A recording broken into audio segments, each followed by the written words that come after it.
COVID resurgent, and 3 top international experts answer your questions on vaccines, on treatments, and whether public health measures can bring this deadly virus back under control. Join us on The Alex Salmond Show, on air and online.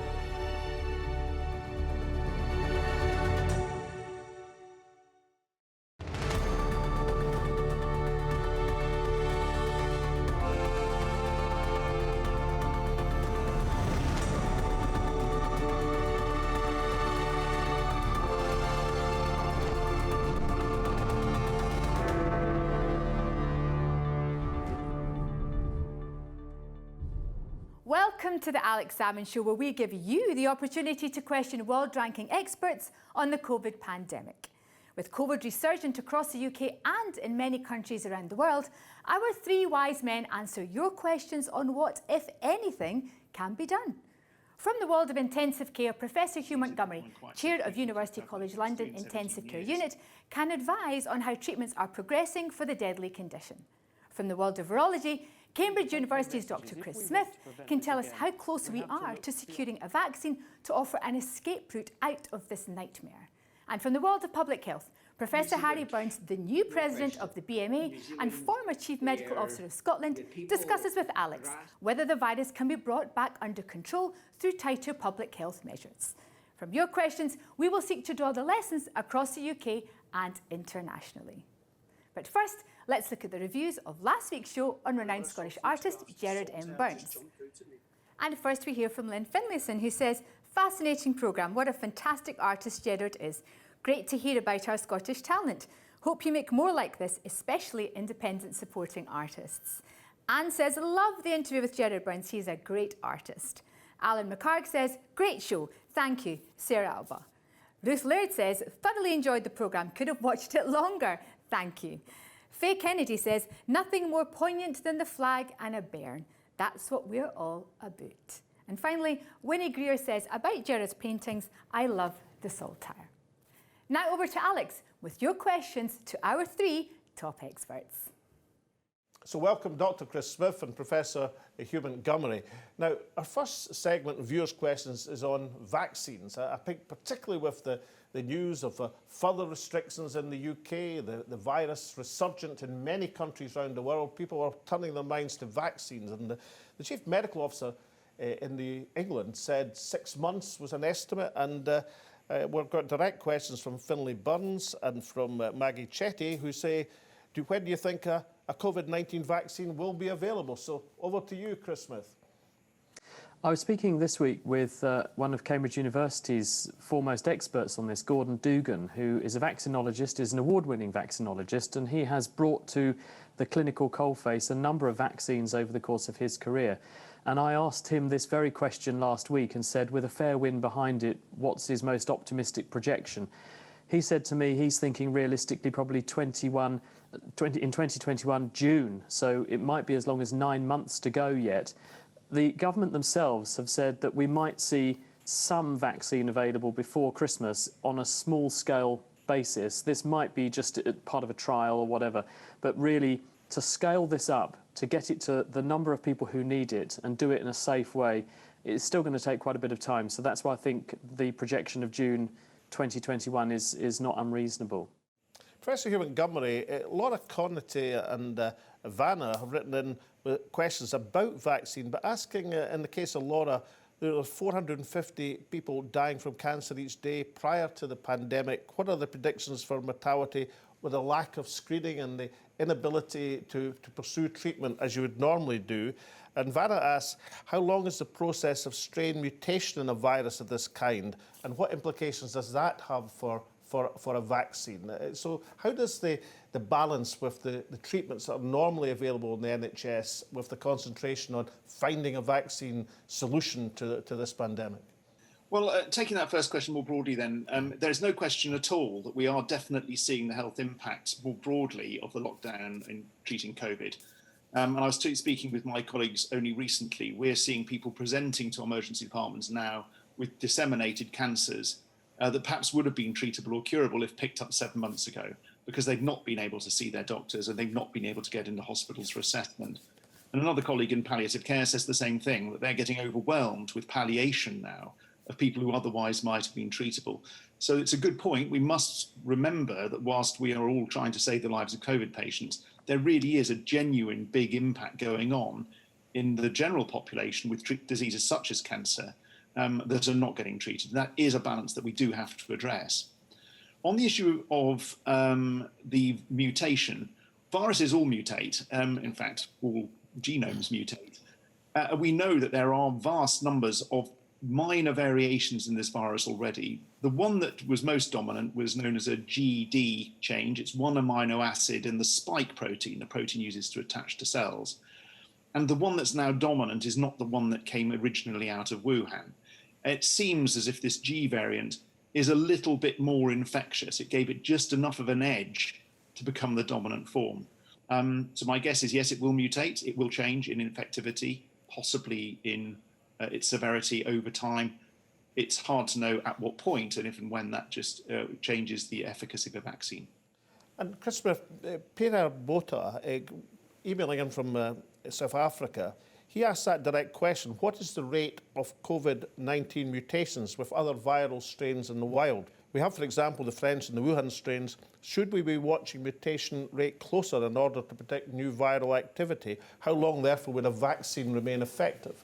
What's your answer to Peter? Actually, the biggest fly in the ointment is the fact that we don't make very long-term immunity to coronaviruses. If we compare this new coronavirus to the existing coronaviruses that just naturally circulate in humans, there are 4 other coronaviruses that just cause cold-like symptoms, but one of them infects our cells in a very similar way to the new coronavirus. So we can use that as something like a proxy marker for what's likely to be the case with this new virus. What we can do is, knowing that these viruses might not drive very powerful immune response when you catch them, we can make sure our vaccines do. And there are various ways to do that by adding chemicals called adjuvants to the vaccine that give your immune system a kick up the backside so that you make a more profound response than the natural infection does, hopefully conferring longer-term protection. But at the moment, we just don't know. Well, that brings us neatly on to the questions of treatment, because Pilar Fernandez, writing in from Spain, says, why are most of the efforts and the mainstream media coverage, she says, are focused on finding a vaccine, while we don't know anything or very little about other treatments and medicines? Any chance of finding an effective treatment soon? So, Hugh Montgomery, what have been the advances in treating this virus in the last 6 months or so? There is good news on the treatment front, and it's a good news story that comes worldwide, but also particularly from Great Britain, where our National Health Service is very well integrated, has a fantastic leadership in research, and it allowed us to do some trials very quickly and very effectively with great power to try to find things that worked. The first of those, actually, that really was much more generic around the world, is we realised a lot of the severity of illness and the sudden deaths we saw in hospital were relating to blood clots. That wasn't something we needed a trial for. We identified it very quickly. And patients now who are admitted to hospital will now be given much higher doses of blood thinning agents than they were before.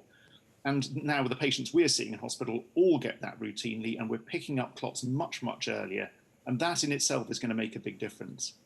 The second 2 studies out of Great Britain, we had 2, one called Recovery and one called REMAP-CAP, and they identified the same signal, that low doses of steroids, which are anti-inflammatory drugs and are very, very cheap, make a very big difference. They reduce death rates and intensive care admissions by around 30%. And in medicine, that is a really, really big effect of any drug. This is cheap, very safe to give, and highly effective. And finally, there was a study out of the United States with a drug called remdesivir. That shortens symptoms perhaps by a little over 4 days. We don't have a really strong signal for mortality, but in the NHS at the moment, most patients who are severely ill are getting both a steroid, dexamethasone or hydrocortisone, plus remdesivir. And I think that with the anticoagulation will make a difference. Now, those platforms are still running. In Britain, we fortunately had a big drop in admissions. And actually, though, the downside to that has been we haven't had enough patients to be able to start expanding our knowledge of what's effective. But numbers are going back up again, and those trials are still recruiting. And there are other trials ongoing around the world, I think, that will produce new treatments. So it's a good news story in many ways. We've got some big wins already, and I think there will be more coming. as these other trials, particularly abroad where there are large case numbers, start reporting. So down to the big question here then, Hugh, if you were unlucky, unfortunate enough to catch COVID now, in September 2020, as your chances of surviving it, if you go into hospital, much better than they were in February or March?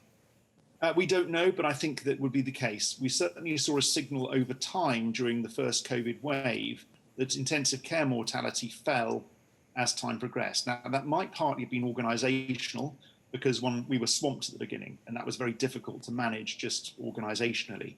But actually, we did learn a lot about, for instance, the use of anticoagulation, which I'm absolutely certain did make a difference. So yes, I think from the trial data from the steroids too, there will be a much greater chance of surviving if one's admitted acutely ill to hospital or to an intensive care unit. But just for clarity, that is not what is driving the reportedly, quotes, low mortality rate for COVID cases at the moment. This isn't because we're better at treating it. This is largely because we're testing a lot of people who are affected are much lower risk groups. Chris Smith? Regarding the tension between drug treatments and vaccines, the other thing to bear in mind here is that prevention is always better than cure. And what a vaccine offers us is the ability to defend ourselves not just today, not tomorrow, not next year, but for years to come. And as the World Health Organization have pointed out many times, this problem is not going away anytime soon.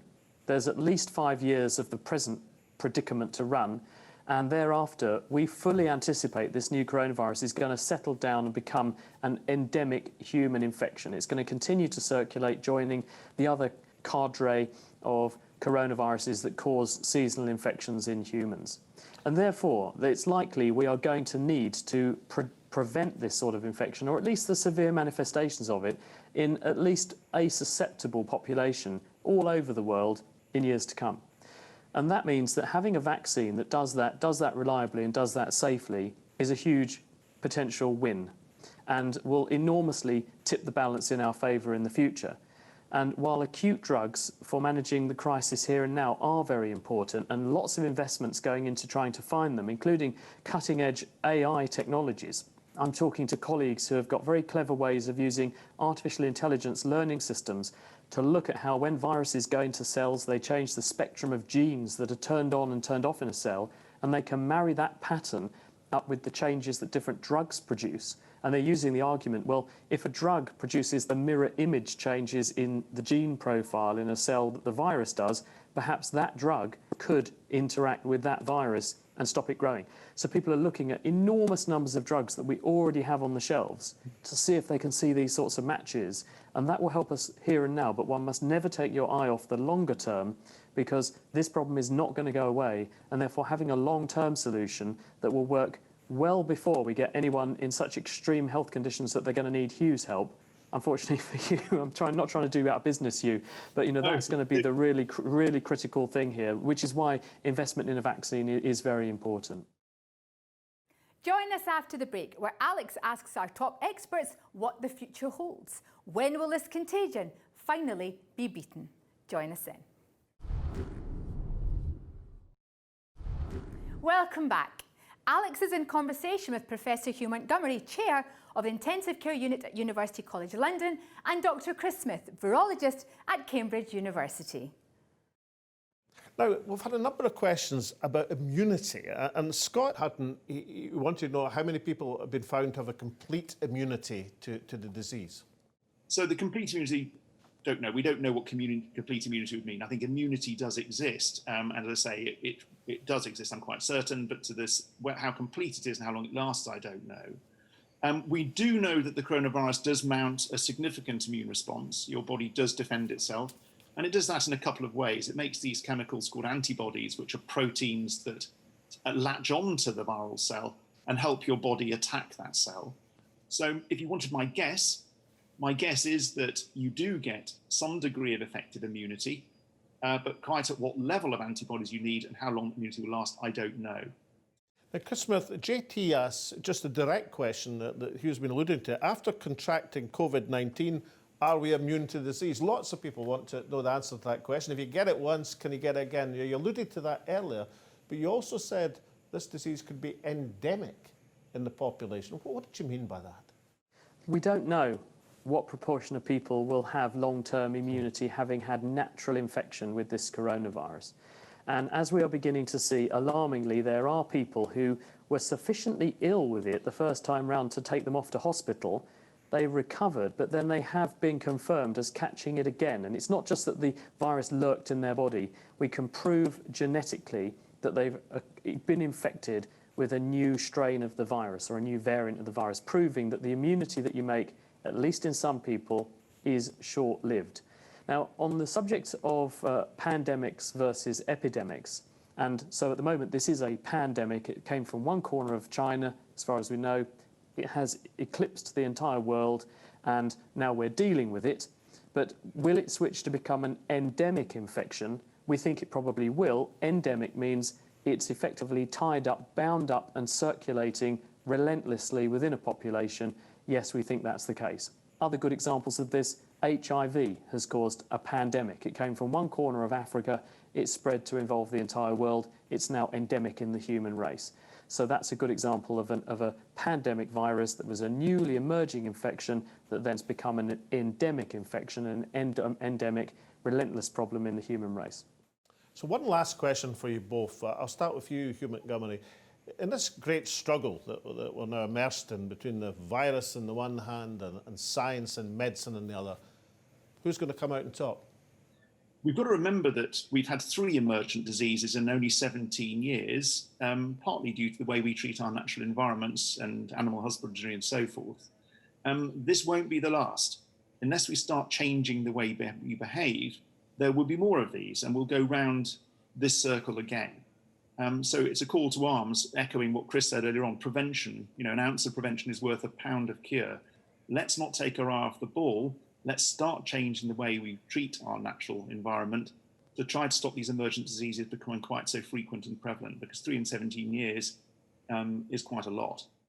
Dr. Chris Smith? Really, the take-home message is if we want to prevent this again, we have to look beyond just how we cure the present problem, but what the mechanism is of the present problem. And the mechanism, unfortunately, is it's our fault, and it is not a coincidence that these diseases are emerging from areas where there have been big population explosions. History keeps repeating itself. We saw the same thing happen with Ebola. The Ebola outbreak of 2013-14, that occurred in parts of Africa where there had been a 500% increase in population. So our target is to look at sustainability. We absolutely have to look at making sure we exist sustainably and we have more respect for the natural world and the animals in it to avoid these kind of jumps in future, because otherwise it's absolutely certain the viruses will win. Dr. Chris Smith, Professor Hugh Montgomery, thank you so much for sharing your knowledge and answering our viewers' questions. Thank you. Thank you. With the search for a vaccine still ongoing and treatment still developing, it is public health initiatives which have taken the strain of virus control. Alex asked the new president of the British Medical Association, Professor Harry Burns, whether renewed clampdown can hold the virus at bay and why some countries have succeeded and why some are failing. So I'm now joined from his home in Barhead near Glasgow by Professor Harry Burns, the newly elected president of the British Medical Association. Many congratulations, Harry. Thank you very much. Now, if I kick off our first question from Lily, she says, how long can an asymptomatic carrier carry and spread this virus? Is that one of the big challenges with controlling COVID? It's certainly part of the pattern of spread of the virus. The 14-day limit, I think, is probably not, you know, by definition, no one knows. If someone is asymptomatic and they're walking about and they're never tested, you don't know if they've been spreading the virus. But the wise counsel is if you've been close to someone who definitely has the virus, a positive test, self-isolate for 2 weeks and you're less likely to be spreading anything after that. Now, Tanis Gal, thinking about Scotland and specifically, he says, how can we deal with COVID if we can't control our borders? Doesn't that mean continual cross-infection? Yeah, that's an issue that I've heard a number of debates about. I've heard a number of public health colleagues say that we really needed to shut down the borders, stop people from coming in, and others saying that that's a relatively minor contributor to the spread. we've got enough infectious people within our borders just now to be, and the way in which they're behaving in terms of not socially distancing and, going to the pub and all that kind of thing, that's what's driving the increase in cases at the moment. So yes, it is an issue, but it's probably not the prime issue that's driving the increase in the number of cases just now. It's spread within social settings. Now, Linda Mackay says, and she's very suspicious, she says, considering the history of mankind, masses have always been controlling them, the main ambition of world leaders. Is it possible that history is repeating in a sophisticated, modern way to stamp more control over all mankind? Are Lily's suspicions justified, Harry? I don't think so. Not unless we've got pangolins as being agents of a foreign government or whatever. One of the things that needs to come out of this is rolling back the destruction of natural habitats. The climate emergency is a really serious public health issue for certainly my children and my grandchildren's generation. So, no, this isn't a fiendish plot by evil foreign governments, not even the Westminster government, but it has been a natural occurrence that you would expect when you're beginning to see change in the way nature or the human interaction with nature is occurring. On our viewers' questions, a very poignant one from Louise Hogg. She says mass contact tracing, hand washing can continue, but with an average nursing home stay currently lasting 2 years, why would the elderly choose the existence of a hermit for their final years? What about this trade-off between the quality of life and the risk of catching this virus for the elderly? I have a huge amount of sympathy with that question. But the fact is, the more people we allow in and out of nursing homes, the more likely everyone is to be infected. The deaths of patients in nursing homes, it was originally suggested in the Scottish Parliament that these deaths were due to people with coronavirus being sent to those nursing homes from acute hospitals. In fact, the data I've seen would suggest that it was mainly infected staff that were responsible for the transmission in nursing homes. So the fact is that anyone going in or out of these nursing homes is liable to be a carrier. And then it will spread like wildfire. And lots of people, some who are not seeing their relatives, are going to die. So we've got to be very careful about nursing homes, and we need to continue to be that. Harry Burns, there is nobody more experienced in public health around the world than yourself. Is it really possible to control a highly infectious virus with the pubs open? Haven't the governments been kidding us by suggesting that was possible? When we went down from 2 meters distancing to 1 meter distancing, I heard a behavioral scientist say, in your head, 2 meters is a distance, but 1 meter is just like reaching out and touching someone. And we see this. I mean, I have not been in a pub this year, and I've got no intentions of going into one. But when you see people sitting outside, tables of 4, they're leaning forward, their heads are close together, they're breathing droplets over each other. And I just don't think it is possible to control the virus while that is taking place. The evidence is that in health board areas that have had some lockdown over the past few weeks, the evidence is that the rate of transmission is slowing there. So the fact that we've been limited to the number of people you can have in your house and meetings and outside and so on is having an effect, but it's probably not having an effect fast enough. So whatever is announced, I think we're going to have to maybe not completely shut pubs, but we're really going to have people behaving very differently. And can public health measures get this virus back under control? And doesn't the messaging have to be crystal clear? Yes. So the messaging has to be 2 things. It has to be very clear, but it has to be very positive. You know, telling people that they are irresponsible idiots and so on is not a good way of persuading them to do it. But the messaging that we had initially, which was behave in this way, and you will be a good citizen helping out other people. It's that kind of positivity. We're all in this together, that having raves, that having long nights in the pub, staggering home and so on, is not helping your granny. It's not helping your fellow students. It's not helping your mum and dad at home. If anything, it's going to kill them. And we are already beginning to see increasing numbers of elderly people testing positive, which was what we predicted 3 or 4 weeks ago. So it has to be a message that says being a good citizen involves facts, doing what the government is telling you and being sensible about it. And finally, Sir Harry Burns, looking at internationally, has there been one thing from a public health perspective of all the countries' experience that we've seen that has stood out for you and you saw it and said, right, that's the way from a public health perspective to get this sort of virus under control? New Zealand, no question. New Zealand, where the people grasped, so they have a government that was very honest with them and open with them to begin with. So I think New Zealand and 1 or 2 other places have been very successful in this, and it's all come from the fact that the people stood up and said, we're going to help each other out here. Professor Harry Burns, newly elected President of the British Medical Association, thank you so much for joining me on the Alex Salmond Show. It's my pleasure. The virus is back. The UK threat level heightened, and few Western countries have been able to cope. Certainly not the UK, where lockdown 2 is now a very real possibility. Certainly not the US, where deaths per million have this week overtaken the UK. And certainly not in France, where the August holiday season has come with a very high COVID price.